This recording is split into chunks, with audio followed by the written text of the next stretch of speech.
My name is Joseph Capizzi. I am the Executive Director of the Institute for Human Ecology. I am also an ordinary professor of moral theology here at the Catholic University of America, where I've been for over 20 years. Obviously something serious brings us together today, and we're going to have a wonderful conversation about that. But before we do, it's my pleasure to introduce and to invite up President John Garvey, the 15th President of the Catholic University of America. He's a graduate of Harvard Law, a former professor of law at the University of Kentucky and the University of Notre Dame. He served for over a decade as the dean of Boston College's School of Law, and he's the author of a few books, many books, two of which have won awards. In addition to that, he has argued before the Supreme Court on multiple occasions. He's written in major American, or pretty much all the major American newspapers. He's written also for the Atlantic Monthly, and I think as well the Chronicle for Higher Education. But I think his greatest pride is in being a proud father, grandfather, and husband. It's my pleasure to introduce John Garvey.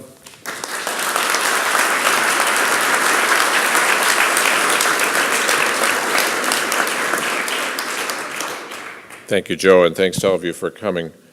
This is the first of 4 sessions on the crisis affecting our church, and those 4 sessions are in part a piece of a much larger project on the church and the laity, which I'll say a word about in a moment. Next semester, we're going to host 3 more conferences that will deal with the roots of the current crisis and the theological foundations for lay reform and some principles for lay action. Tonight, as Joe said, we're going to hear from 4 journalists on the media's role in investigating and reporting and framing our understanding of the crisis. I want to say a few words about that. I was in Boston in 2002 when that happened, but 2018 is different from 2002. That time around, I think it was mostly about wayward priests, Paul Shanley, John Geoghegan. In 2002, I think most Catholics trusted that the bishops would take care of the problem, that we had a lot of stuff to get over, but that we would get past it. Today, I think many Catholics see the bishops themselves as the problem. The faithful have lost trust in the bishops. I think this is so for 2 reasons, and the more important of the 2, I think in terms of the causation, is the revelation that Archbishop McCarrick was himself guilty of some of the sins that some parish priests had committed, and the suspicion that a number of high-ranking church officials must have known about this. Second, of course, was the release of the Pennsylvania grand jury report, which made allegations about bishops in 6 dioceses across the state over several decades. As a result of these things, as I said, the faithful have lost trust in the bishops. At the moment, they're still the faithful, but faith without trust is not sustainable. Every spring I teach a class for first-year students in our honors program called The Virtues. We study the cardinal and the theological virtues, and in our examination of the virtue of faith, the first thing we learn is, as Joseph Pieper says, that to believe always means to believe someone and to believe something. Faith arises from a belief in the witness of a credible person. Our own faith is ultimately in Jesus as the ultimately credible person who brings us the gospel. But as Catholics, we also recognize that Christ gave us the church, whose visible hierarchy includes the bishops. They're the successors to the apostles, who serve the church as an ongoing chain of credible witnesses. And implicit in our faith is our trust in these witnesses. As the Second Vatican Council says in Lumen Gentium, bishops teaching in communion with the Roman Pontiff are to be respected by all as witnesses to divine and Catholic truth. The crisis of our time is that so many Catholics have lost respect for the bishops because our trust in them has been broken. So what does this mean for our faith? Each of us is called to be a saint. For each of us, the path to sainthood will include our response to this crisis. This means coming to face with whether we have faith in the church or not and what that requires. Today, it means making an act of faith in our clergy as a step towards healing the breach of trust. Doesn't mean thinking that the bishops are doing everything right. We can foster unity by bringing our disagreements to respectful dialogue. It does mean putting our faith in the unity of the church, even when it seems easier to say, I've lost respect for my bishop, but I still have my parish priest. It means putting our faith in the bishop's commitment to reform, even when the process is frustrating and slow. We intentionally scheduled this session that we're having today to follow the USCCB's fall meeting in Baltimore last week to pick up their lead on new reform measures, and then the Vatican asked the bishops not to vote until after the synod in February. In the press conference following that announcement, Cardinal DiNardo, the president of the USCCB, was asked why the bishops didn't just go ahead and vote on the reforms anyway. He said, rightly, we are Roman Catholic bishops in communion with our Holy Father in Rome, and we're responsible to him. We need to join him in making that act of faith. Today, we're gathered at the National University of the Catholic Church to launch our conference series and other programs on this crisis. This initiative, an opportunity for dialogue between the laity and the episcopacy, is part of the university's response.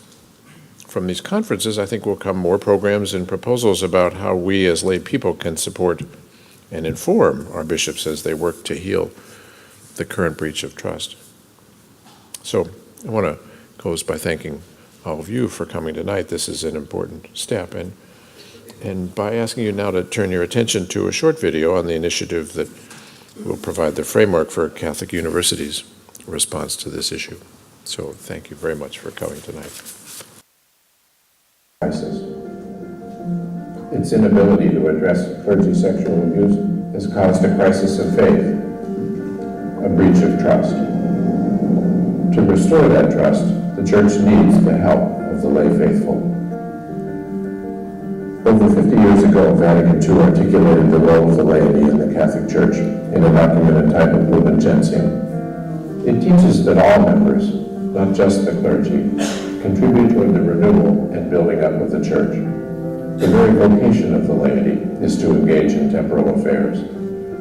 The clergy are tasked to shepherd the faithful, to ensure the laity receive the spiritual goods of the Church, and to recognize the laity's ministries and charisms so that they may cooperate in this common undertaking.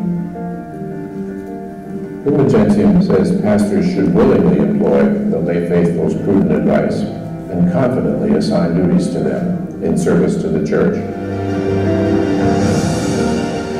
The Catholic University of America is where laity and clergy come together in a spirit of mutual respect and charity to address the most challenging issue of our times. With the help of the laity, pastors can more clearly and more incisively come to decisions regarding both spiritual and temporal matters. In this way, the whole Church, strengthened by each one of its members, may more effectively fulfill its mission for the life of the world.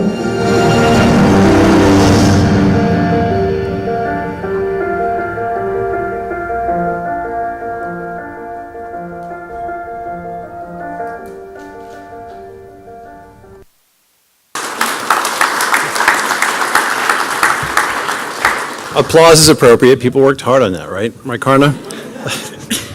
All right, great. Now we're going to move to the panel. It's a real thrill and pleasure to have Ross Douthat be with us today. Ross helped put the panel together. It was really his idea, the people that are going to be speaking with him today. Let me say a few words about Ross. Most of you, of course, know him as an Institute for Human Ecology Fellow. In addition to that, I believe he writes op-eds for his local newspaper, the New York Times. Previously, he was editor at The Atlantic. He's the author, most recently, of To Change the Church, Pope Francis and the Future of Catholicism. He co-hosts the Times Op-Eds Pages New podcast. Is that still new? God help us. Yeah. Okay, called The Argument. He's film critic for the National Review, and he lives in New Haven, Connecticut with his wife and 3 children. So, welcome. Thank you, Ross. Thank you, Joe.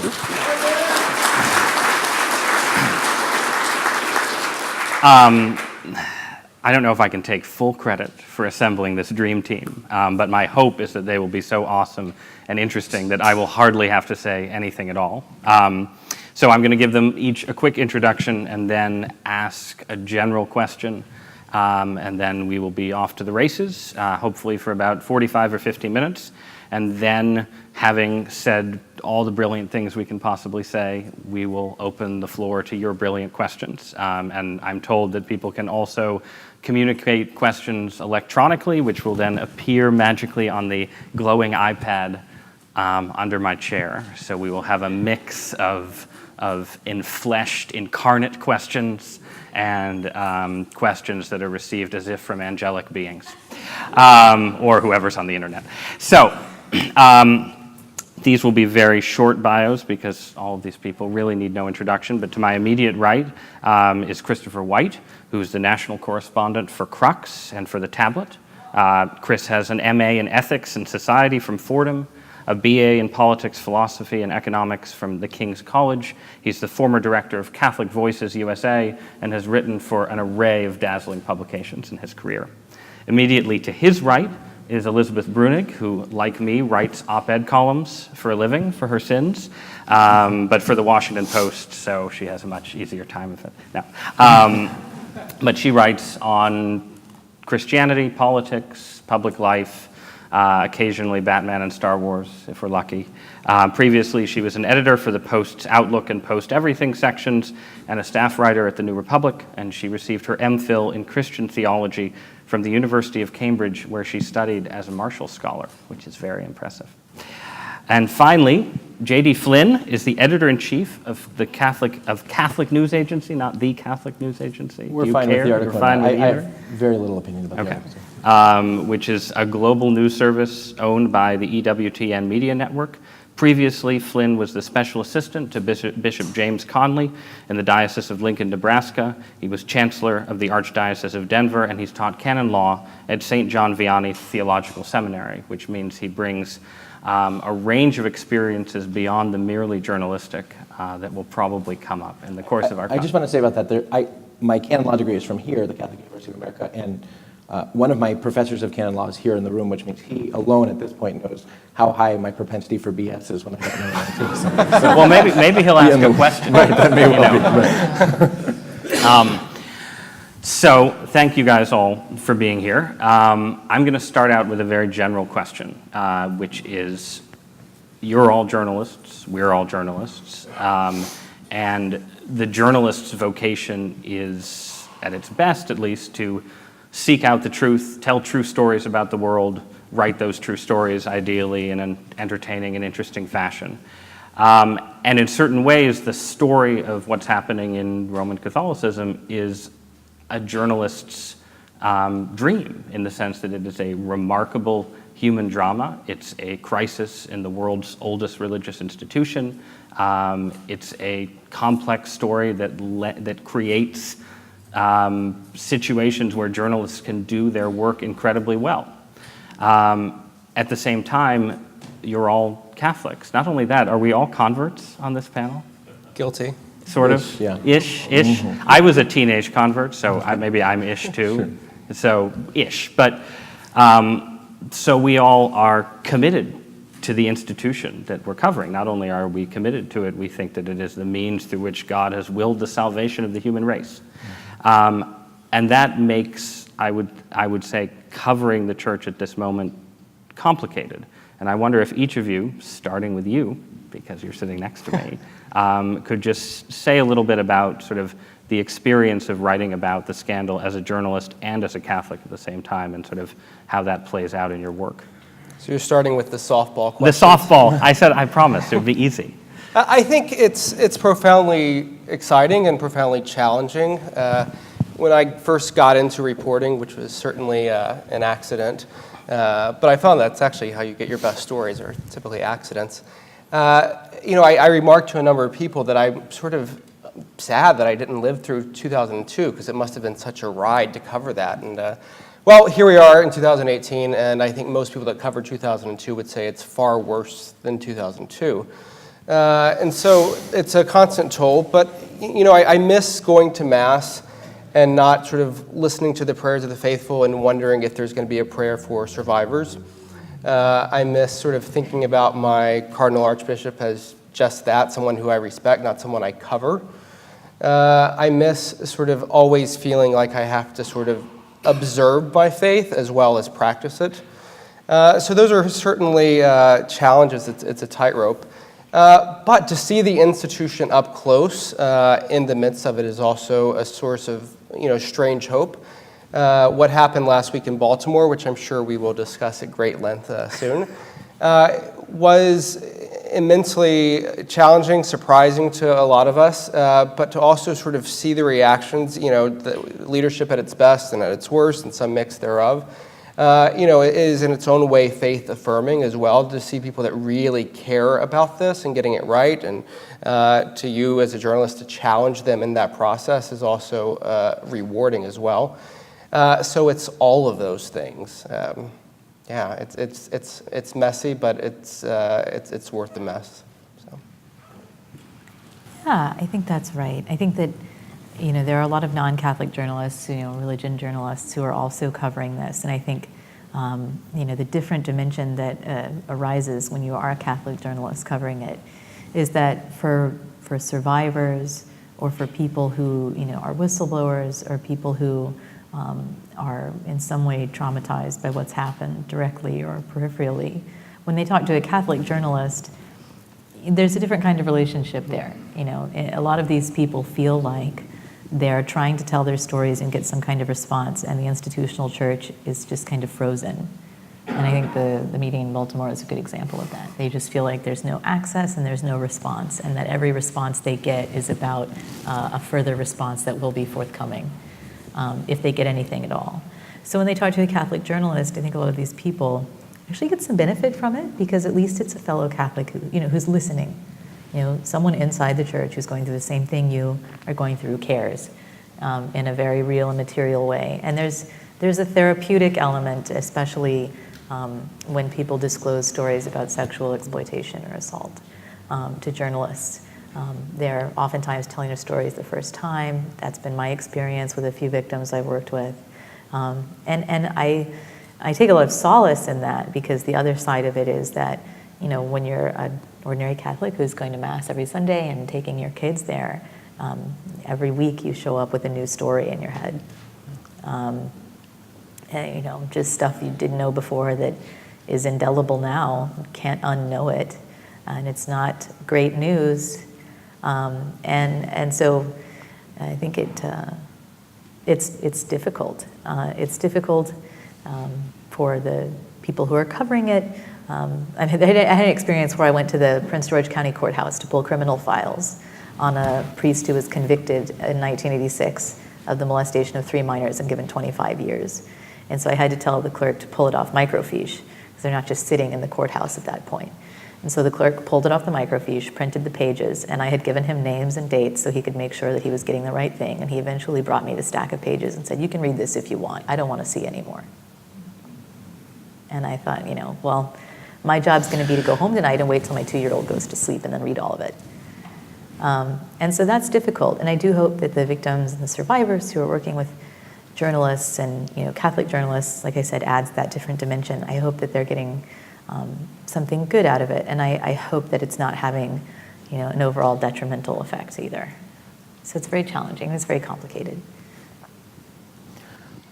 I think for me, for our agency, I think our faith is sort of the animating principle of the work that we do. I believe the church is and is becoming one holy, Catholic, and apostolic, because she is those things by divine institution, and yet she's always in need of reform. And in always being in need of reform, she's always in need of purification. And I think for us, from my perspective, our baptism makes us responsible, co-responsible for the life and the mission of the church and for the holiness of the church.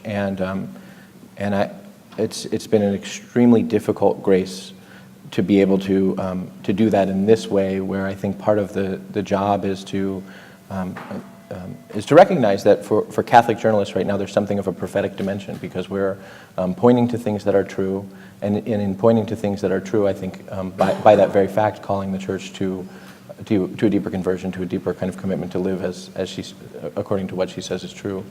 So that's hard. I've been angry and disappointed and frustrated, and not only sort of in the institution, qua institution, but in people that I care about and that I know. I've been hanging around the church for a long time, so people that I know and respect and love who have let me down in various ways, and all of us have that experience. Every Catholic has that experience in one way or another right now.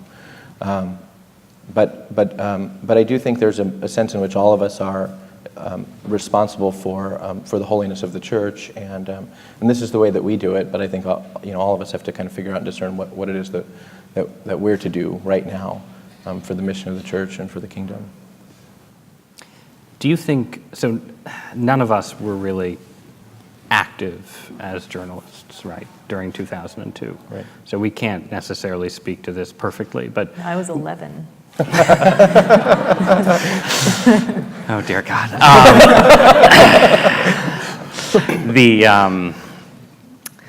For a while, whenever I would do an event, they would introduce me as the youngest columnist, the youngest op-ed columnist at the New York Times, and so I'm extremely grateful for Liz's youth. And I was going to say, though, that if you go back to the late 90s and really up until what broke in Boston broke, the default attitude of the institutional church towards journalists, secular journalists, and also the then pretty small number of Catholic journalists covering the story was that this was a witch hunt, that this was the secular press. It was the secular press going after the church because it didn't like the church, or it was sort of malcontent liberal Catholics or traditionalist Catholics sometimes going after the church because of their theological gripes. And then after Boston, you would see more often prominent churchmen saying, well, the press did something right. They did what we couldn't do ourselves. Not always and everywhere, but you had a little more of that. What do you think, for the people who on the inside of the institutional church, who you guys are talking to and writing about and on, what do you feel like the attitude is? And I know it varies a lot, right? Towards you. Well, I think in preparation for the Baltimore meeting, I went back and watched Archbishop Gregory's talk in 2002 in Dallas, and he was the president of the conference at the time. And he had some very strong things to say about the good service the media has done the church in sort of bringing this crisis to light, both the Catholic media and the secular media. But then he does sort of have this caveat that there have also been caricatures that the media has put forward, and he has a number of lines in which he strikes back against the media a bit. I don't feel like that was on display as much from sort of the dais in Baltimore. I think most of the bishops that I talked to were willing to speak in confidence, one-on-one, but few, it takes a lot to go up and face the press, and we were fortunate to have a team of USCCB comms people that tried to provide the help that they could, but sometimes it was pulling teeth. Now, in terms of their broader perception, I think the Catholic press is often treated differently than the secular press. There was a bishop who, from the floor of the plenary last week, said, we bishops should be grateful for the presidency of Donald Trump because he's diverted the attention from us. So I think there is sort of that sentiment as well. Another bishop suggested that they should invest in sort of funding or consultants sort of to show all the good work that's been done since 2002. So I think that, folks are trying to strike this fine line between sort of recognizing the good of the media, but also sort of protecting their own camp. So. Yeah, I've seen a big diversity of attitudes in terms of how to deal with reporting this. So the folks who are still involved in the institution who are attached to McCarrick in any way, that's very tender. So when you talk to those people and you kind of start searching around in those areas, Newark, New York, DC, you get a lot of, why are you doing this? This was so many years ago. What do you hope to gain from this? This is an ill old man, et cetera, et cetera. So you get a lot of, very hearty pushback in those areas. On the other hand, there are quite a few bishops who are very forthcoming and who didn't like that as much as anyone didn't like it, and who are very interested in, providing information that can help with reporting or, establishing facts. Most of the work of reporting is just is boring, right? It's not. It's can I That's why verify? I never do it. So it's like, can you verify a person who says they were here in 1982 reasonably could have been?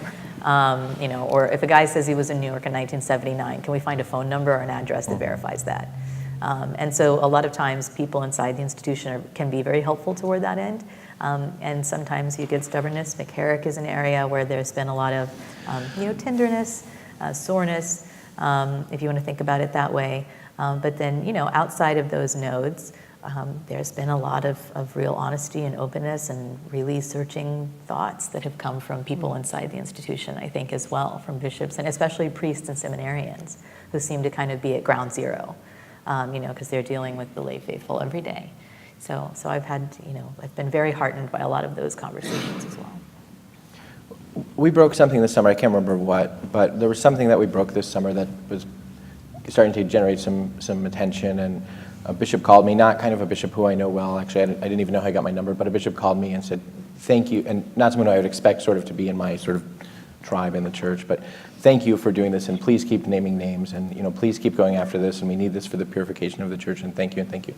Well, the closer we got to his diocese, the more the thank yous started to dry up, and then it was, how did you get this number? Well, you called me, remember? So I think that bishops, like anybody, recognize that there is a problem in the church, and maybe a constellation of problems that are connected and we don't quite know how. At the same time, I think there's a legitimate apprehension among bishops about one of those problems, namely which is that we really don't know in the church what to do about clerics, priests, deacons, and bishops who have sexual relationships with grown-ups. Our law doesn't provide good guidance on that. I think since 2002 and after the charter, we've gotten pretty good, some notable kind of outliers accepted, we've gotten pretty good at knowing what to do when someone makes an allegation about behavior that involves a child. The institution knows what to do with that, even if sometimes she fails. There's been, I think, a cultural change that's come out of the charter and the aftermath. But bishops are largely on their own when it comes to knowing what to do with priests who act out sexually with grown-ups, and there's a lot of ambiguity. And as a consequence of that, I think bishops are concerned that the decisions that they've tried to make, really in the absence of guidelines, will be painted in a way that will make them look as if they too are sort of a McCarrick protecting monster. And so, I think there's a way in which that could begin to happen. Everybody on this dais likes the traffic that we've been getting from this, right? I mean, that's part of journalism now, is that we have to pay the bills by the number of people who click on our website, right? And so everybody, this is a story that has garnered a lot of attention for that reason. And as people begin to probe further and further for leads, I think some of those leads will be less and more tenuous, and bishops are concerned about that. And so we have to figure out, I think, as journalists, what the stories are and what they aren't, and how to tell the stories that are very murky that I think will be sort of the next round. Yeah. What about Rome's attitude? And then maybe this is more for JD and Chris, because you both operate within, explicitly Catholic-focused publications. Do you feel like, this gets into sort of bigger questions about sort of the European-American divide maybe on some of these things, but do you feel like I have heard that there is a certain, let's call it exasperation in some quarters in Rome with how the Catholic press in the U.S. has covered this? Do you guys get any sense of that? Does that exist? Can you speak to it? Chris? Go ahead. A few things to say. One, so we have the chance to cover bishops all the time, but when we talk about Rome, the person everyone wants to talk to, of course, is the Pope, and there are very limited windows in which the press gets to have access at the Pope, and those are papal plane trips when he does his press conference on the way back. So in terms of getting answers from the top, which is what everyone wants, those are, of course, limited. And, in terms of the Vatican press office, I think what they're able to do is limited as well, because, they're working with, frankly, a number of dicasteries and, all the way up to the Pope, where people are insular and they don't want to talk. That being said, I think, Greg Burke, who runs the Vatican press office, is an American himself, so I think he has a good sense of how the press works. He was a journalist long before he became a spokesperson for the Pope. And I think there is this sort of effort to sort of aid where they can be of assistance, but it's this both and. I mean, there are certainly doors that are closed. I think it's tough to often get, after the Vigano letter came out in August, all eyes were on the Congregation for Bishops. And that's been a hard office to penetrate, and understandably so. It's a very powerful office. So I think it really depends on who and where you're looking. In terms of sort of fatigue about the American sort of interest in this, I think there is this sort of puzzlement. Someone, a non-American made this comparison. Only in America are you going to have shows about cold cases. This sort of desire to look toward the past, look at and dig up the past. I don't know if that is entirely true, but that was how they tried to sort of push back against sort of the American effort to sort of understand what was happening. So, yeah, I think one thing that it's important to understand is that the Vatican is not a monolith. It's a collection of offices that have varying degrees of dysfunctional relationships with one another, and so it's hard to sort of say the Vatican is this. But one thing that has happened that I certainly have observed is that there's a perception among many people in Rome, or at least some people in Rome, that a lot of what Americans are upset about is in sort of anti-Francis creed, that Americans have sort of jumped on this to advance their anti-Francis agenda with, that's theological. And there are people who have jumped on this to advance their anti-Francis agenda, and there are people who haven't, and it's important, I think, that we distinguish those things as clearly as we can, but that probably has colored some Roman perceptions, and you can see it with the Vigano letter. I mean, for Vigano himself, separating out what he has to say about McCarrick et al., and separating out what he has to say about the current sort of theological wars of the church is extremely difficult, and then for those who respond to him from the Vatican, they conflate those things all the more, and so then it's very easy for us to divide into our ideological camps and to sort of run the entire sexual abuse crisis that we're experiencing through our sort of ordinary amoris laetitia lines of demarcation, because we've already created them, and so we can just sort of, and so that's a Rome problem, but it's also, I think, an American problem and a journalist problem.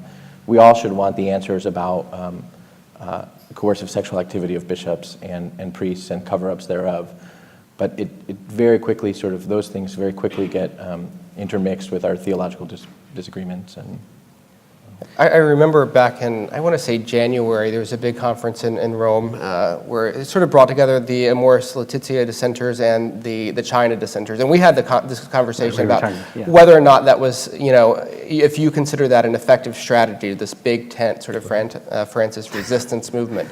And I think we've seen that sort of play out with the sex abuse crisis as well in certain quarters. So do you guys think, this is my working hypothesis, and here we can start getting into what actually happened or didn't happen in Baltimore. My hypothesis is that one big reason that there is this seeming sort of just impasse in terms of actually figuring out what the concrete steps are to move forward, whether they're specific to an investigation of McCarrick or whether they're more general, having to do with what you do about priests and bishops who have lovers, that it is this theological civil war that's basically now the big obstacle, because both sides of that war, and of course it's more complicated than just a two-sided thing, but there are sort of broad camps, both sides think that the other side has an agenda that's ultimately about, theological conservatism or theological liberalism. Oh, the other side definitely has an agenda. Right, yeah. But not us, right? But is that,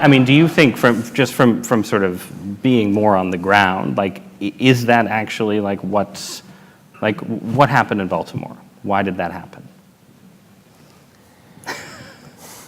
Judy, you have the first stab at it. I took the last one. Yeah, first of all, what happened in Baltimore, right? I think we're still trying to answer that to varying degrees. What happened in Baltimore is a good question, but the bishops went in with a plan that they thought was going. They wanted to come out with something that they could hold up and say to American Catholics, "See, we take this stuff as seriously as you do, and we feel your pain, so to speak, and we're going to move forward, and we want you to trust us." That's what they wanted.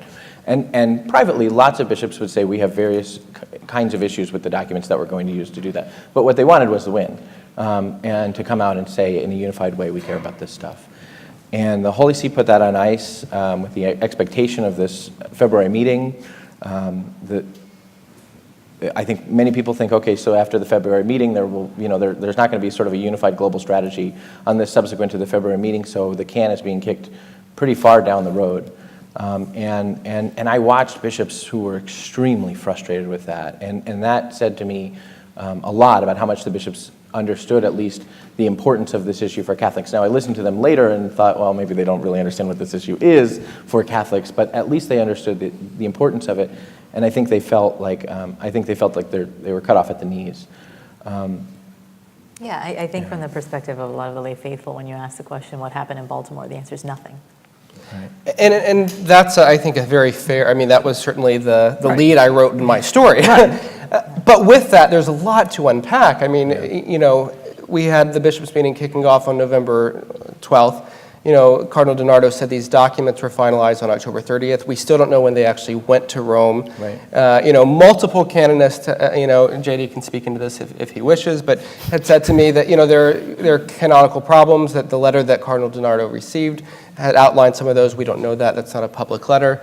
But the fact that when discussions on these proposals did start the second day, these proposals, many of these bishops had serious criticisms of it, and I remember talking to one bishop on Monday morning before we even knew that they weren't going to vote on it, and he showed me his, draft of the language, and it was like a high school paper all marked up, and he just was beating his pen on it. He said, this language is so inexact.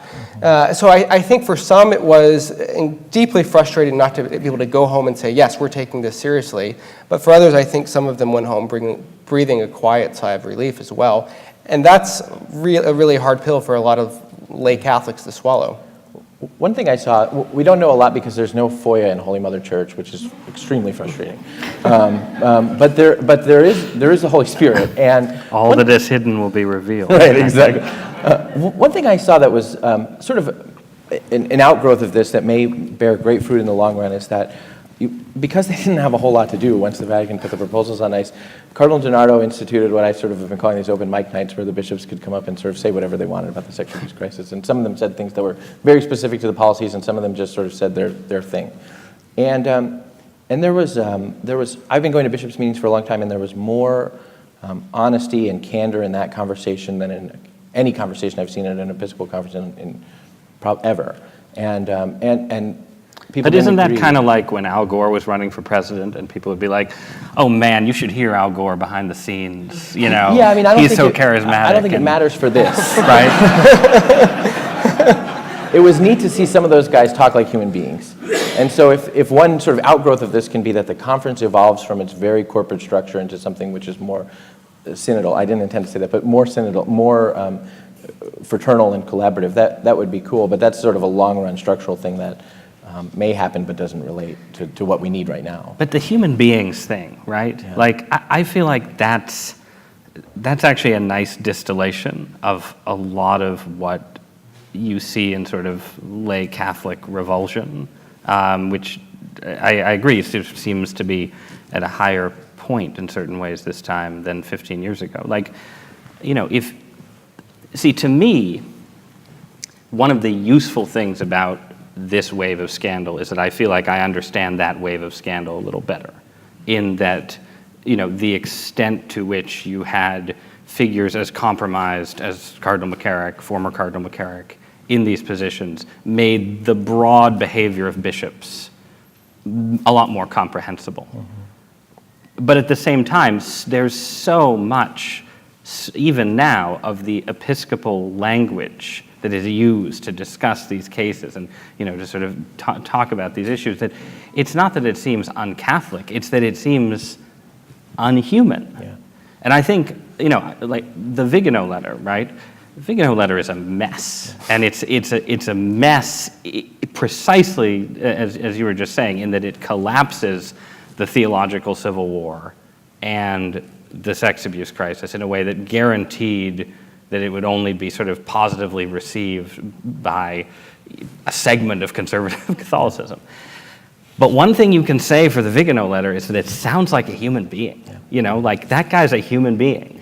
And I even, and all of his interventions, every time they come out, part of me is like, oh, not again, but part of me is like, I know this guy. Yeah. And I think with a lot of the bishops, you read their reactions and how they handle things, and you're like, I don't even know this. Who is this person? Where is the person underneath all that? I mean, talk a little bit about, if you don't mind, how you hunted down and drove Cardinal McCarrick into exile on the Kansan Plains. Oh, so my view, so I'm a huge Pope Francis fan, right? And sort of beginning, as soon as I was writing at the New Republic, I was writing very positive things about Pope Francis. I love Laudato Si, and so on and so forth. In fact, this is, I think, probably the only time I've ever been to your right on anything. So I was as surprised as anyone with Vigano's letter. At the same time, what came to mind is a sort of bit of advice an editor gave me years ago, which is whistleblowers are usually a little nuts. And so you often have to, with whistleblowers, factor in that there's going to be some amount of unusual material in whatever outcry you receive. But that doesn't mean that they're not right about something. And so I thought, well, you got to go to Uncle Ted, right? I mean, like, he's someone who would know. He was, at that point, already chastised. So then it was just a matter of finding him and trying to talk to him.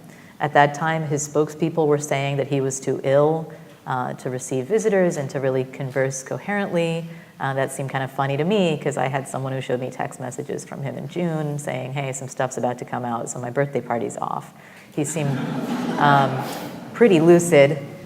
And so I started asking people, like, hey, do you know where McCarrick is? He can't be too far from here. And then it was a matter of getting parish property records and seeing that there were only a few properties that matched what people had heard. And then I figured out where he was at about 9 o'clock one evening. And so we put our kid in the car seat. My husband drove me over there and waited in the car filming when I went up and knocked on the door, and of course got Bishop Dorsonville, which is what I thought. Gave him my card and said, I'd like to speak to Theodore McCarrick. He's, yeah, how do you know he's here? And I was like, well, that's a giveaway.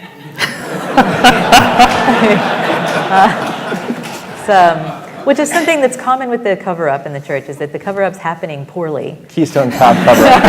Yeah, it's a Keystone cover-up through and through. And so I said, okay, well, I'll be back tomorrow. And I came back the next day, and that was when the Archdiocese called the Post and was like, this is threatening and frightening. And of course, it was me with my backpack. But your husband is a large, he's a substantial man. So Matt wasn't there the next day, right? This 6'3" guy with the 2-year-old in the back. It's the 2-year-old that really terrifies. That is a kind of threat. Yeah, we're going to let this kid in the house. But I mean, even then, it was very sad. I mean, it wasn't a triumphant. I didn't feel good about it, right? I was standing on the doorstep. I knocked. I rang the doorbell. And I waited, and I said, I'm just going to wait here because that's the advice Bob Woodward gave me. And you can oftentimes outwait people into something that'll give you more information about what you're trying to understand. And I had a letter I wanted to hand deliver, and I didn't want to mess with the mailbox because you can get in big trouble that way. And the nurse came, and she was like, it was time for her appointed time to, I guess, deal with McCarrick. And she knocked, and they thought it was me, and they wouldn't come to the door. And I kind of panicked. I was like, I don't want McCarrick to not be able to see his nurse, right? I'm not trying to interfere with his health care.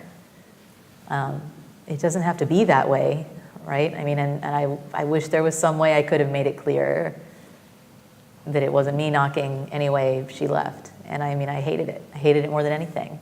And I left shortly after that. And it was a Pyrrhic defeat, right? After that, they moved him out to Virginia for a little bit and then up to Kansas. And I knew where he was in Virginia, and I told the diocese, I still know where he is. I'd still like to talk to him. They invited me to submit my questions in writing, and I did, and I had no thought that they would ever be answered, and they haven't been. But it just creates a lot of bad blood with, me and the Archdiocese, which is incidentally, my archdiocese, where I take my kid for Mass, is a place where, where I had her baptized, where McCarrick lived for a while in the rectory. But I keep thinking, you can make it all go away. Just tell the truth, right? Anytime you're in a situation that's like this, where every single move makes things somewhat worse, usually what you need to do is own up and tell the truth. And I think that it's only going to continue to increase in moral costs as long as that solution is put off. Yeah. Do you guys feel like Rome, I know there's no Rome, but people in Rome that you talk to share that view? To tell the truth. Well, I feel like we've reached a point in the American church where there is at least a substantial number of bishops who are willing to say that that's right. Yeah, I think. But I feel like there's the question, and this is the question that hangs over the Baltimore fiasco, right? Is this Rome saying, there are canonical law problems here and you're rushing something through for PR purposes and we're a universal church and we want there to be universal measures and it's all very reasonable? Is that what's going on? And I mean, we'll get part of an answer to that, I guess, in February, or is it that, there are a lot of people in Rome, some of them with a large amount of influence and power, who don't want, for instance, an American-led investigation into the ascent of Cardinal McCarrick, right? I mean, how much is the official story, the true story, and how much is it, that people in Rome don't agree with Liz, basically? All of those things. Somebody said to me that a helpful way to understand, maybe I read it in Bad Religion, I don't know, it's a good book. But somebody said to me that Totally one way dated. to kind of understand the huge cultural divide between us and Rome is that Americans are essentially sacramentalized Puritans, and Southern Europeans are essentially sacramentalized pagans. And the difference... That's really good, and I can say it was not me. Well, since I don't know who it was, I'm going to take it. Yeah.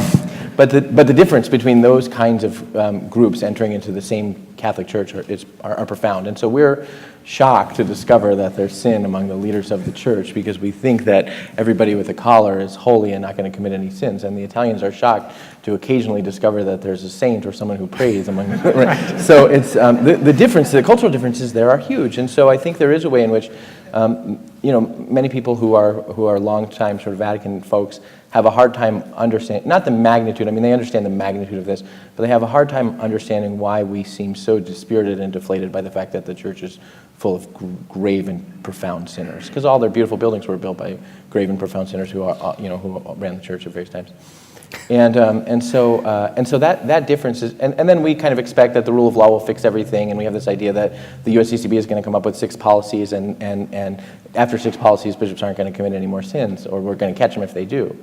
And that doesn't, that's sort of not the Roman way of thinking about things either. And maybe, there's a way in which it's not a Catholic way either, because I think part of our challenge is to come to grips with a church that is from top to bottom composed of sinners. If St. Paul is chief among sinners, then we shouldn't expect that others won't be too. And then sort of to reconcile that with our understanding of what it means to be Catholic, what it means for our own sinfulness and for our own call to holiness and for theirs. So there's this big cultural divide that comes with that. I also think there are people who are concerned about the particularities of an investigation or their connection to it, people who have not been particularly forthcoming at high levels of the church. The Holy Father has been struggling to account for a number of sexual abuse crises in a number of countries where he's been accused of not acting quickly enough, Chile most notably, where he's accused of having gotten a letter in 2015 and not done anything until 2018, and there are others too. So, all those things come together, I think, to make it the kind of standstill that we're at. The only thing I'd add is that I think we just have to be careful in our talking about this and in our reporting not to conflate it all together. I mean, the McCarrick investigation is very separate than the new proposals for bishops' accountability. And while there may be similar motivations, by certain players here in Rome or elsewhere, when we talk about that, I think we do have to distinguish between the two. I mean, different things are going on at different levels in both of those situations. So I want to open this up in a second, but I'll ask you as a final panelist question. Each of you, if you had the ear of the Pope or were the Pope and you could do one thing, I mean, as your Pope, you can do a lot of things, but we'll stick with one. Like, what is the thing that should be done?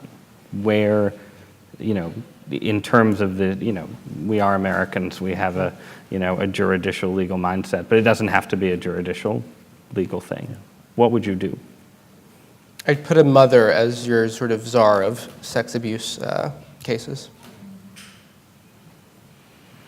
I grew up in Texas, and my mother's family was from Louisiana, and they used to say, when you were lying about something, tell the truth and shame the devil, which was tell the truth even though it's going to hurt you, even though you're going to get in trouble, because you will have done the right thing. And that's the first step towards redemption. And I would say, before anything else, before any procedural change, before any policy comes forward, you just have to adopt a policy of telling the truth even when it hurts you, because it's a religion that has a radical sacrifice at the center of it. Radical self-sacrifice is at the middle of Christianity. It's the only reason anyone who believes in Christianity, right, is because it's a thing that inspires faith. If Jesus would sacrifice himself for you, that's something that you can be a part of, something you can believe in, something you can invest everything in, right?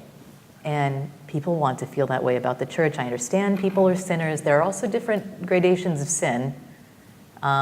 And some of the gradations of sin here have also taken on the form of habit. And the only way to get out of it at this point, the only way to get anything more than a bunch of different kinds of defeat over time is to tell the truth. And it's going to hurt. And that's the only thing that can save you.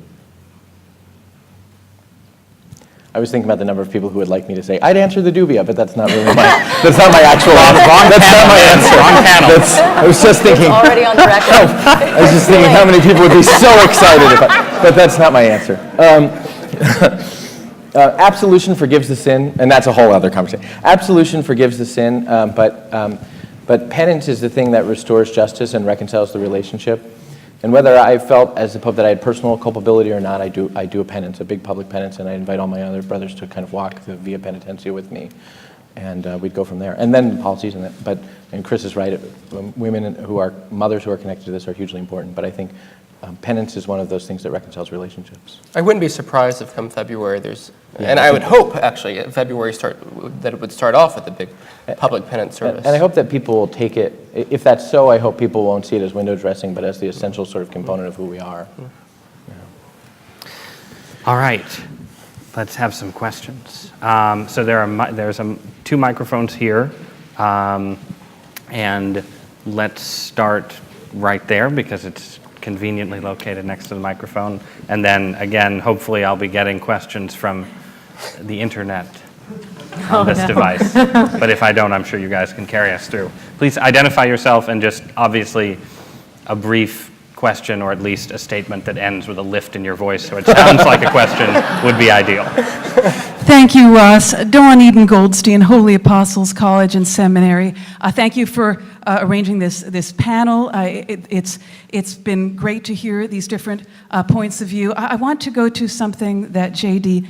Flynn mentioned with respect to being a journalist in the online world, where often in the online world, you said there's concern for hits. Now, one thing that's true of everyone on this panel is that none of you are with a news source that deals in sensationalism. Certainly, you're concerned about having interesting headlines, but you're not concerned. Not everyone agrees with that. It's very kind of you. But you're not concerned not everyone with shares that take. clickbait. Now, there are clickbait websites. Different people may have their own different ideas of what those are. For example, LifeSite News is sort of, I would say, in between. There's some journalism. There's also some clickbait. I know from personal experience that on the journalistic side, they don't always check with their sources or make corrections as any of your news organizations would. Then there are what I would call the info wars of the Catholic online world, namely 1 Peter 5, Rorate Caeli, and I'm sure others here can think of more. Now, it seems that just as Fox News is sometimes getting ideas for stories from InfoWars, it seems that phenomenon that's hit mainstream journalism is beginning to hit mainstream Catholic news sites as well. Ross, I'm thinking of in your book how you will use 1 Peter 5. Or someone who's a more sensational writer such as John Zamirak and used their accounts of what Pope Francis said rather than going to Zenit or some organization that's putting Francis in context. So I'd like to ask you, Ross, and all of you, do you think that there's been some InfoWars type infiltration of the mainstreaming of extremist websites, and if so, what do you think can or should be done about that? Thank you. Thank you. I'm going to answer quickly, but I also specifically want to punt to JD because you've had a lot of interactions. Those guys don't like me, yeah. With people, with sort of critics from essentially from your right, who think that you're a milquetoast. But first, I'll just speak for myself and say that my sense of things in the church is that there is a segment of the Catholic press that is prone to conspiracy theories and alarmism. At the same time, and this has been true with the sex abuse crisis, and I know you and I disagree on this, but I think in certain cases it's been true with some of the theological battles of the Francis pontificate.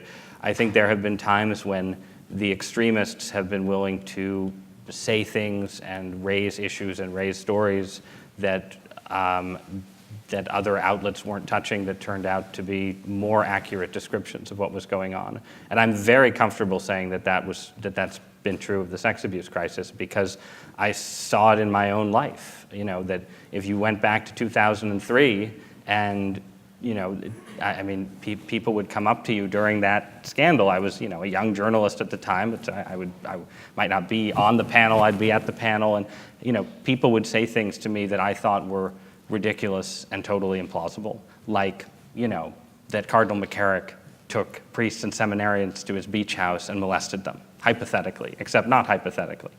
And those were the kind of things that at that time, it was either what you might call the far left of the Catholic press, the National Catholic Reporter, or places like The Wanderer and other traditionalist outlets that were covering that stuff. And, in many cases, they were right. And I think that, the InfoWars problem with those sites is a real problem, but it doesn't change the fact that there have been a lot of things that mainstream Catholic journalists didn't want to believe were true that turned out to be true. And I sort of bear that in mind in how I relate to the fringe, as bad as the fringe can sometimes be. But you have a more direct relation, a more adversarial relationship with some of those sites. Well, the thing is, I don't want to have an adversarial relationship with them, but I do. I think it's because of Twitter. I wish that I didn't have it, but I do. And it's like a disease. Right. There's no antidote yet. Exactly. I think it's really important to recognize that there are extremists who are angry on both sides, that there are extremists in the church who are angry from the left and extremists who are angry from the right. And so it's not just a right problem, and I think it often gets painted that way. I also think it's important to differentiate between people who hold strong views about the Second Vatican Council and the Mass, the extraordinary form of the Mass and Dignitatis Humanae and ecumenism, and are genuinely sort of trying to promote their strong views, but are trying to do so with integrity, who get lumped into people who I think are just sort of trying to be very loud and create a great deal of chaos, and I'm not even sure what their ends are all the time. And those groups get lumped in, and I think that's unfair, and we have to be careful about that. But it's also true, I think sometimes those guys get mad at us because they tell us, they'll say to me, well, that the church is full of this, or that there's a huge homosexual problem in every seminary in America, that. And they get mad at me because my response is, well, I'm open to the possibility of these things, but we don't put things on our website until we verify them, until we have facts that are connected with them. And I think sometimes there's a real frustration. People want you to just sort of say what you think and treat it as news. And for those who aren't willing to do that, they feel like we're, in my case, a lot of people say that everyone but bishops says that I'm in the sort of the pocket of the bishops, and then the bishops say, why are you writing all this stuff that we don't like? So you can't win, I guess, in some ways. But that phenomena is, I think, largely people who feel that their voices have not been heard within the institution, and then they self-perpetuate into something that creates a whole lot of anger. But I have empathy for people who feel that those voices haven't been heard, or who feel like they're not getting what they need from the church, and then are sort of sucked into that world. So I'll take a question from the internet next, which relates to your talking about bishops. Is there something that individual bishops can do within their own jurisdictions, their own dioceses, to address these scandals, apart from acts of penance and openness? Like, is there a particular step if you were, running for your seminaries, because you brought up seminaries? Is there something that bishops should be doing on their own right now that they aren't? They can release their records. Yeah, I mean, I think that's the low-hanging fruit, it seems. When after the Monday morning bombshell that, the bishops couldn't vote on this, most of us in the press corps went outside to listen to the protest. And sort of what bishop accountability groups and survivor groups wanted was a release of names of credibly accused priests. And I think just offering that would be a very tangible step forward. And many said, if they do this between now and February, we will see some sort of forward motion that we're sort of maybe not okay with, but it's a step in the right direction. And I would be very careful to make those lists very accurate, right down to, in a lot of cases, these credibly accused priests, their accusations ended in closed settlements, and these settlements basically failed to resolve what was a disagreement between oftentimes the archdiocese and the victims about what exactly the archdiocese had done. So some ambiguity exists there, and the result of that is going to be, if you put these lists out with details that are disputed by the victims, it's only going to make things worse. If the lists themselves appear to be inconsistent with what victims and parishioners know, and obviously in Buffalo that created a huge disaster when there was an incomplete list released, and the Archdiocese of Washington has released its own list that victims have questions about. And so release records very accurately would be my advice. Just a side note, one bishop said to me during Baltimore, I don't want to, I'm happy to release the names of all of my accused priests, but I think we should have a directory of priests in good standing, because I'm tired of my priests having to worry about if people are wondering about them. I'd never heard that floated, but it was just something new that sort of emerged. Yeah, and I think that's fair as well, because priests have to live with a stigma at this point. Right? People say disgusting things to them on the street. I have a friend who's a priest, who's a high school teacher, and the kids always say horrible things to their teachers. But now, you can imagine the abuse, and it's awful. Credibility is a term of art in the church. It doesn't mean, when we hear the word credibility, most of us think, oh yeah, that means it probably happened. You release a list of credibly accused priests, and I think the concern is most people think, oh yeah, those guys are probably guilty. In the church, when we talk about credibility, bishops use it in various ways, but they're connecting it to the canonical ideas that are more akin to sort of, could it have happened? Was the guy in the country at the time when he was said to have been in the country? Is it not manifestly false or frivolous? Does it have some semblance of connection to reality? And so if the bishops just release names of credibly accused priests and they don't explain that, a great many priests who have not done anything are going to suffer as a consequence of that. And if they do explain that, they're going to have to explain it extremely well and often, because if you're on a list that says credibly accused of sexual abuse, it doesn't matter what's at the top of the list or the bottom of the list.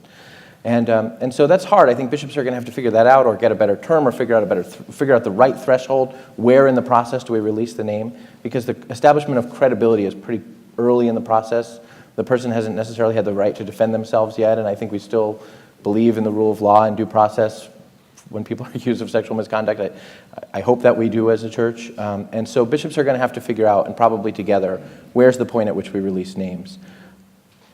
I think people want transparency in the process. They want to know this is what the church is doing when she hears that someone has been accused of misconduct.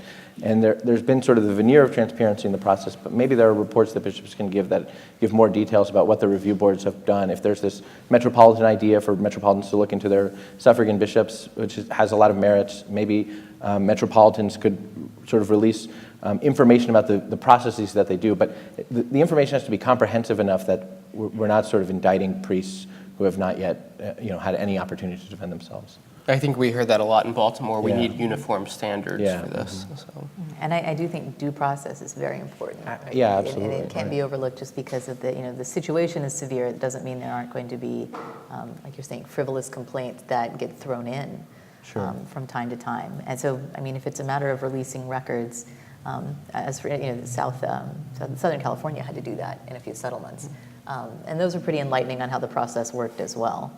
And so, especially if you have convicted priests, I don't see the harm in just releasing those personnel records. That'll give people a good insight into how the process works. But more clarity here seems to be better than less, I think. Yeah, I mean, I can say from personal experience that a priest who I know very well is currently, quote unquote, credibly accused, and this has been publicized in our parish, and he is, his faculties are suspended. And, I don't want to do the thing where you say you're morally certain he's innocent, because we've learned that that's an unwise thing to say, but I think he's very likely innocent. And it's sort of a striking thing to watch, how the language of credible accusation creates a presumption of guilt around something that right now is one allegation from 25 years ago that is probably not going to result in his suspension. So it seems, I mean, it's complicated, right? It is. The other thing I do if I was a bishop is I'd establish a set of sort of graduated and consistent penalties and processes for priests who have moral failings with women or men or seminarians, and so that people knew what to expect and priests did too, because that's a huge point of ambiguity now. Is that something that can be done? I mean, this is a canonical question, right? Can that be done by bishops? My canon law professors in the room, I think yes. You think yes? You think an individual He's bishop nodding, yes. can An say, individual he's nodding, bishop an could individual establish bishop can say, Yeah, could establish some if penalties you- and processes to say in our diocese, if you have a moral failing, if you commit an act of sexual misconduct with a grown-up under these circumstances, these are the penalties, and if you do it twice, these are the penalties, and if you And if do it it's in the 3 times- Thornbirds, Right. it's like, right. I'm sorry. I think You there's have a lot to- of unclarity in the language in the Yeah, reporting that's absolutely, not yeah. helpful. When we say, there was sexual misconduct with a priest and a grown woman, some people are going to say, okay, so knowing the Catholic Church, that was a rape, right? Right, But it's right, not exactly. necessarily Yeah, that. right, And so there's a exactly, lot yeah. of difficulty with really ambiguous language. Yeah, and distinguishing between coercive sexual activity Right. and Right. Cardinal Cupich took a lot of heat for saying there's a difference between sexual activity with adults and sexual activity with children. But there is, we all know that. And so the church has to figure out a way to address that in a real way too. All right, let's take one from the real world. Yes. How are you? My name is Chris Ruddy. I teach theology here at CUA. This semester I'm teaching a doctoral seminar called Contemporary Problems in Ecclesiology. And I finished my... You're beating them off with a stick at the classroom door. I finished my syllabus, I thought, the Saturday before classes started. And then I went out to dinner with my family at another family's house and came back, and Archbishop Vigano had released the letter. So I had to go back to the drawing board and work on the syllabus again. As we're reflecting on this throughout the semester, it's like an ecclesiological lab in real time every week. The question I have with this is that I believe it was John Allen who said early on... Don't trust that guy. After the release of, He's my boss. after the release of Archbishop Vigano's letter, he said, I think it was him, he said, if you think that the press is going to back off this story, when they think they can take somebody big down, he said, you've got another thing coming. No journalist is going to pass up a chance at a Pulitzer with that. But I'm very struck by the failure, really, I think, to follow up on McCarrick, particularly in the secular press, and various reasons for that. One, I have a question for you with this. One, how much of the difficulty comes from a lack of access to documentation? This is something that everybody's asking for, a release of all documentation in Rome and Washington. Secondly, how much of it is due to ideology? This is something that Rod Dreher has mentioned. in the sense of saying, to what degree do people not want the Pope to be compromised or to go down if in fact he has done something or not done something he should have? So the question I have here is, this makes getting to the bottom of the McCarrick affair, I think, more difficult, because it can just be limited as sort of a bunch of, right-wing nuts trying to figure out what's going on with him, when there aren't other sources who are pursuing this. And maybe they are, maybe this is underway, but I think until that happens, we're going to be more of a standstill at getting to the bottom of this. And I wonder how you respond to that as journalists, whether it's for Catholic institutions or particularly for non-Catholic or secular institutions. I think that there's a bias towards breaking news, at least at secular news institutions, especially when we have a great religion team, that does our reporting, but it's a small team. It's a 10th, 20th of the size of other desks that deal with, say, national news. And so they're going to have a tendency to focus on breaking news and getting clarity and coverage on stories that are coming out right now. And from that point of view, when your job is to cover breaking stories, McCarrick, all this happened 25 years ago. I talked to someone whose story I reported in the Post who was abused by McCarrick before I was born. And so I think for a lot of reporters, the question is like, well, when you have a crisis that's kind of sprawling and big and things are still happening in it, it's difficult to justify putting the man hours and the resources into getting clarity on something that happened 25 odd years ago with someone who's no longer in active ministry, who's been penalized already. And so you kind of, that's a factor. The lack of documentation is a factor. I know that in New Jersey, there's a special counsel now who's looking into the seminary at Seton Hall where McCarrick was active when he was in Newark. So I suspect there will be a lot of documentation forthcoming. In fact, to my knowledge, the first discovery day was last week. So eventually there will be documents of some kind, but right now they're not forthcoming. And then the last issue with McCarrick, is that everybody loved him. And a lot of people still love him. And a lot of victims I talk to, remember him as Uncle Ted and completely trusted him. And it's hard to put yourself, unless you've been in that situation or you've dealt with a lot of victims, in the mindset of someone who feels like they're betraying someone who was good to them when they come forward. Or in some cases, these were like working class Irish American Catholic families in New York when McCarrick was up there in the late 70s and early 80s. And their parents let McCarrick into their homes, and they feel like it would be like accusing my mom and dad of participating in my abuse if I came forward about this. And so there are institutional barriers. There is an institutional bias in any news network that covers breaking and developing news, and that there's the smallness of teams, there's the limited resources that go into religion reporting. Those are all challenges. And then there are just the emotional and spiritual challenges of people who know things about him. And so those have been the issues I've seen with covering McCarrick. But I'm still following up, so there will still be more stuff forthcoming, because I consider it, right, DC's my hometown, and also being an op-ed columnist, no one really cares what I'm doing at any given time. So I file stuff on time, and they're like, Liz, she's in New York this week. Good luck to you. But with the religion reporters, they have real jobs. So they're a little bit more pressed for time. Yeah, I mean, I can say, our religion and Rome reporters literally wrote a story shortly after the Vigano letter came out that was just talking about all the people who refused to talk to them, right? And that is an inevitable, you have American publications reporting on the mysterious Vatican that only John Allen truly understands, right? And, when doors are closed, it's not the same as like covering the Trump White House, where there's always someone ready to leak to you. There are no language barriers, there are no cultural barriers, and so on. So that's, I think the Vatican, there are ways in which the Vatican can more successfully stonewall the New York Times than, an American politician can successfully stonewall the New York Times, or an American bishop, right? And that's, part of why you can, you can and you will continue to get stories in America without getting necessarily clarity on the stuff that goes up to Rome, is just that difference in sort of where journalists have access and sources. I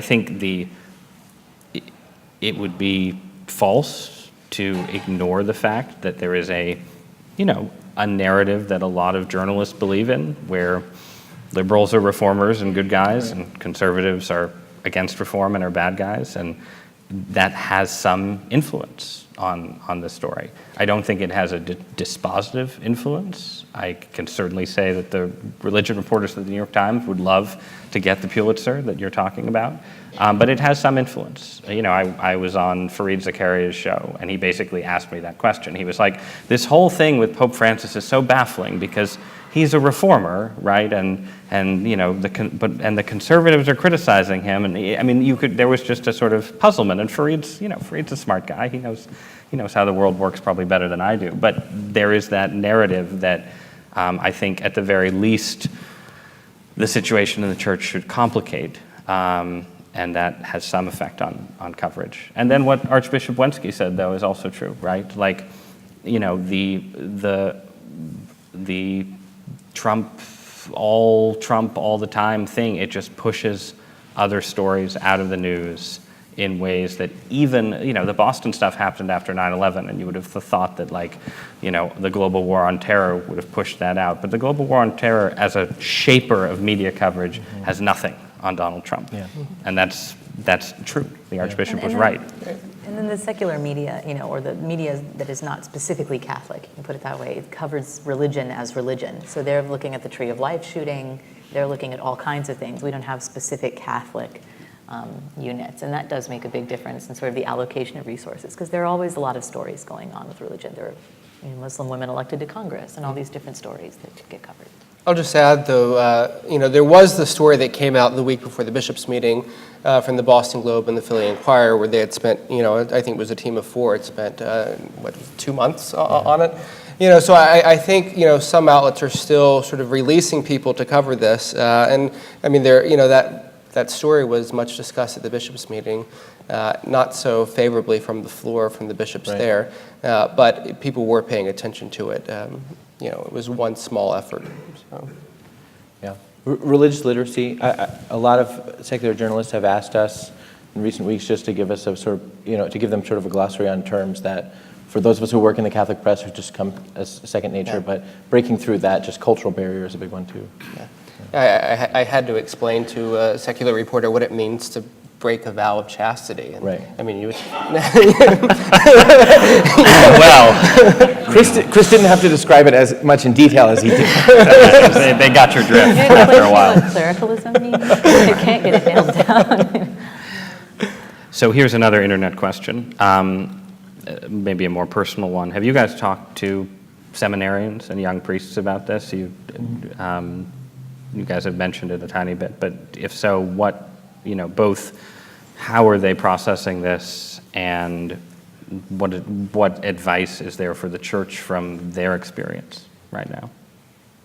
Yeah, I mean, I certainly have talked to seminarians, and newly ordained priests, I think, are kind of an interesting sort of lot to look at as well.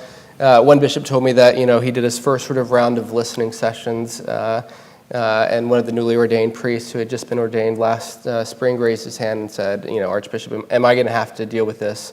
I was just ordained, for the foreseeable future. And he said, yeah, buckle up. You got to deal with this for the rest of your life. That's the sort of reality. So morale, I think, is, incredibly low. But, most of the folks that are in the seminary have, we hope, done a dutiful discernment period. And I think, how's this for sort of spiritual testing? Anybody who signs up to be a priest in 2018 is not doing it for the glory or the power that they're going to get or the respect that they're going to get, right? They're signing up to be vilified. And what I've seen with seminarians who I've spoken with and young priests I've spoken with is a clarity of mission and of purpose. So guys who will say together, yeah, we see the problems in the priesthood that have caused this. We see the dangers of isolation and alcoholism and loneliness, and so we're going to commit to a different way of living insofar as we're able. And we know that we're either going to be kind of the re-evangelists of America, or we're not going to have congregations by the time we're dead. And so I've seen just a renewed sort of vigor and commitment on the part of guys who are there. I don't know if there are more or fewer. I never remember to pay attention to that, but the ones who I've seen there I'd say true believers and truly committed to the thing. I remember when I was at Cambridge, I had a priest for a tutor who asked me to call him by his first name. At the time, I think I was 22 or something, and he was probably 34, and to me that seemed like a huge difference. He said, "Oh, just call me John." And I was like, no, never. I'd never call a priest by their first name. It's always Father this or Father that. And I didn't realize at the time the loneliness that can be part of the vocation, and that it can be nice to just kind of have a friend. And so in talking to priests and seminarians, especially newly ordained priests right now, I mean, a lot of these guys are around my age. So I just tried to be there as a friend, bring people over for dinner. I know it's as difficult for them as it is for the lay faithful, and in many ways more difficult or differently so. And so there has to be an accompaniment there from the lay faithful, I think. So we're getting towards 5:30, so what I'm going to do is take one question from each side of the room. The oldest trick in the book is to take two questions at once, and then we'll all try and answer both of them together. Yes. Hi, I'm Mary Cieslak, and I'm here as myself.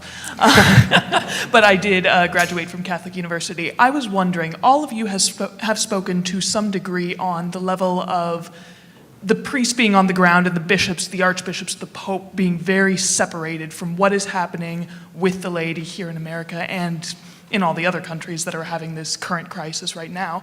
And I was wondering, the word clericalism is often tossed around now in reports on this. And I was wondering, what are your thoughts on the level that clericalism has contributed to this, and what it also contributes to preventing that reconciliation, that healing from happening right now? Okay. Clericalism. Yes.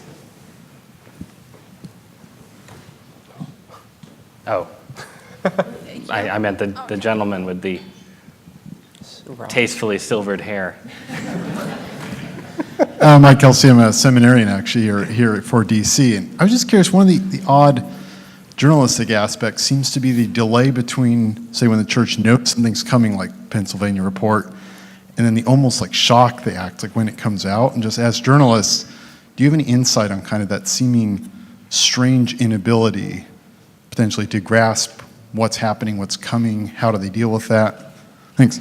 Do you mean, just to clarify, do you mean the shock of in the press, or the shock of like bishops and archbishops dealing with the reaction? Of the church. It actually seems like there's a lot of people say they knew what was coming, and at a certain point there was a very long gap between when people had to know what was coming, right, and then the like panic, quickness that they react to things seems very strange. So you can answer either question or both at once by blaming clericalism for this this gap. I read a long Rosica essay the other day on clericalism, and I still don't have any idea what it means. It's like neoliberalism. Every time I see it in an article, it seems to have a radically different meaning from the last time I read about it. I'm sure there's a meaning, just like with the word neoliberal, there's a meaning, but it must have been lost in the 80s. One of the articles I read recently that was helpful talking about clericalism just put it like this, it's a culture in where sort of every sort of, whether it's priests or bishops, they're only used to answering up. So where priests are always answering up to the bishop, or bishops always answering up to, the Pope, or and the sort of culture that creates, in which they have completely sort of removed engagement and the ability to listen from the laity. And I think that's not an encompassing definition, but I think that gets to a huge part of the problem. Do you think that's what's going on? Do you think that's do you think you can put that at kind of the center of the crisis in a way? It's certainly there in the mix. I mean, I think Pope Francis is certainly, and I think Pope Francis's understanding of clericalism is much broader. And I think what we're seeing now is, yes, there's canonical changes that he wants, but also a cultural change. And I think the bishops here and elsewhere have to sort of distill down further to understand what that means. There's a bishop in Baltimore who said, they're talking about this complaint line and then this sort of lay investigative committee. And he said, it would be better, more appropriate for bishops to be judged by not just one other bishop, but by a panel of bishops, because nobody understands being a bishop like a bishop.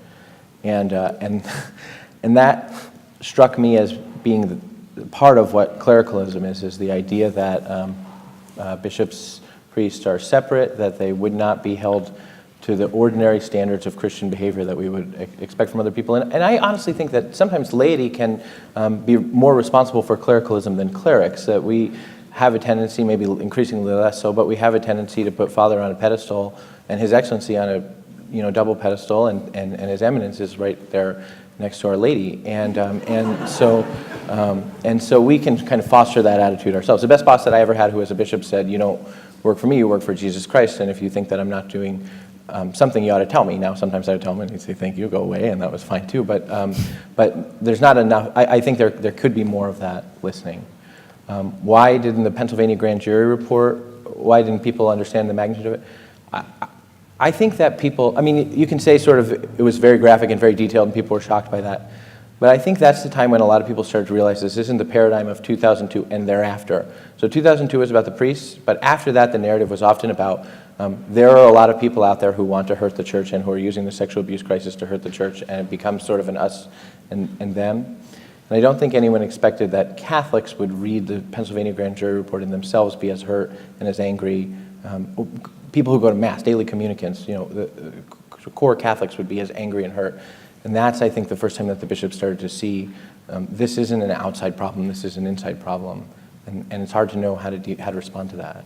But don't you think it's also, they weren't expecting the McCarrick thing to hit? I mean, I feel like the McCarrick thing then also conditioned secular press coverage of Pennsylvania, where I think probably there were people in Pennsylvania who thought, this will come out and it'll be a 2-day story, but these are mostly cases from 25 years ago, and I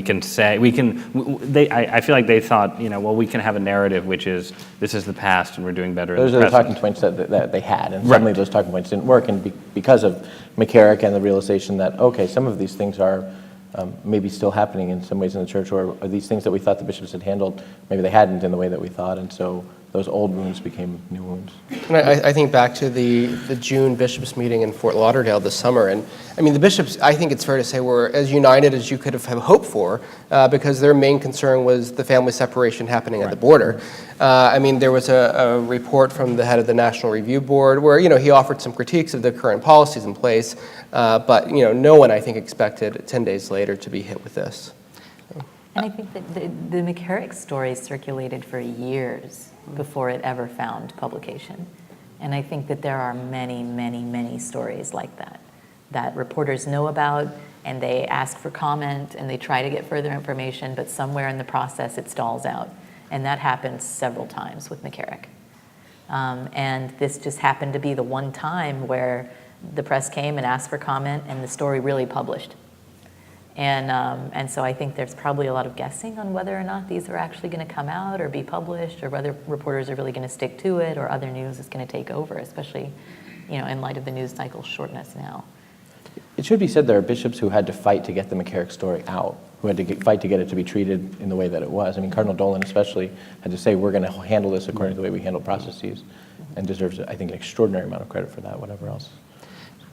So on the clericalism front, though, I also think there is something, so part of what it means is this idea of like, you give up so much to be a priest, so you deserve special treatment.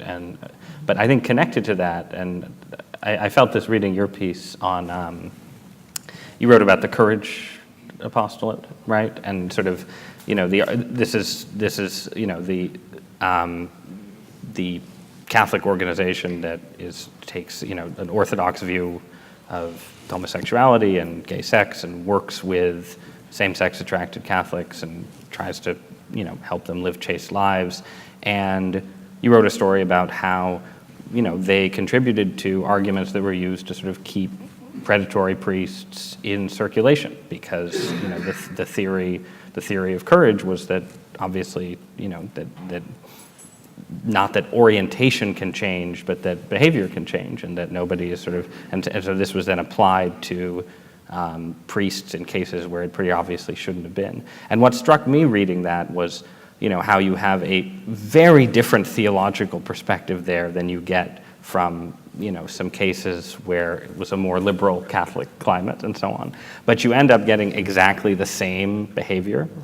And to me, I just wondered, we live through an era where there's a massive priest shortage in the United States, right? And the church went through this huge trauma in the 60s and 70s, which was also the time when actual abuse of children was at its worst, where, priests and nuns left formation, left seminary in huge numbers, and numerically the priesthood has never recovered from that. And when I read these accounts of bishops keeping priests in circulation, the emphasis on saving his priesthood, right, it's such a through line, and it's clericalism of a certain kind, but it's clericalism that maybe is just connected to the sense of we just don't have enough priests, and this guy is a priest. We have to save his priesthood for the sake of the church, even if that means turning a blind eye, or not turning a blind eye, but sort of forgiving and moving on. Does that resonate? Do you think that's... I have been, as a canon lawyer, I've been in the room with a lot of priests who have fallen in one way or another. He comes into the bishop, and now the decision has to be made about what's going to happen.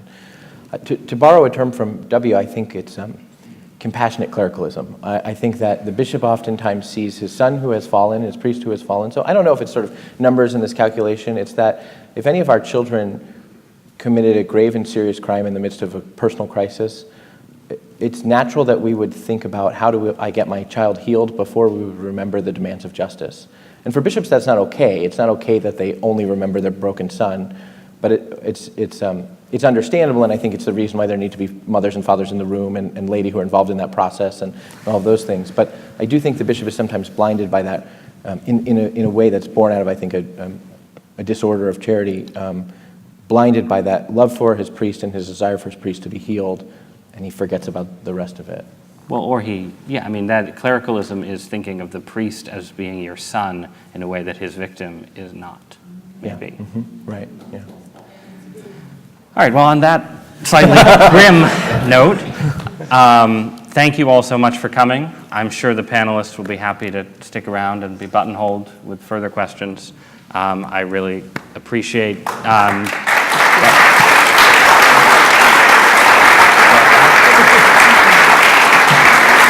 I was going to say, I really appreciate CUA's role in hosting this. These are hard, challenging conversations. There are a lot of unanswered questions about where the church goes from here, and I'm not sure we're any closer to those answers, but we're working on it. So thank you guys again.